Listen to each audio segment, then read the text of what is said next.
বরাবর মাননীয় প্রধানমন্ত্রী ডক্টর ইউনূস স্যার দেশের সব আইন কানুন প্রবাসীদের উপরে প্রয়োগ করার জন্য কি ওই ভণ্ড দরবেশকে পাওয়ার দিয়েছেন? একজন প্রবাসী এই প্রবাস থেকে 2টে ফোন নিয়ে গেলে সে প্রবাসী, আর 3টে ফোন নিয়ে গেলে সেই স্মাগলার। তাকে কে দিয়েছে এই অধিকার প্রবাসীদেরকে স্মাগলার বলা? দেশ থেকে যখন কোটি কোটি টাকা পাচার হয়েছে তখন আপনাদের আইন কোথায় ছিল? ওই ভণ্ড দরবেশ কোথায় ছিল? সেবক হয়ে সে এখন শাসকের মতো আচরণ করতেছে।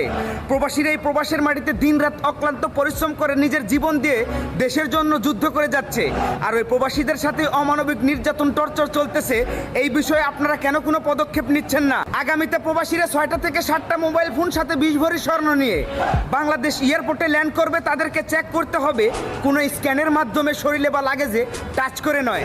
প্রবাসীদের একটাই দাবি, আগামীতে ওই ভণ্ড দরবেশকে যেন আমরা এয়ারপোর্টে আর না দেখি। প্রবাসীদের এই দাবি না মানলে শুধু রেমিটেন্স শটডাউন নয়, এটার পদক্ষেপ অনেক ভয়ঙ্করভাবে নেওয়া হবে। প্রবাসী ভাই বোন সবাই একজোট হন, সবাইকে প্রতিবাদ গড়ে তুলতে হবে। এটার প্রতিকার অনেক ভয়ঙ্করভাবে নিতে হবে।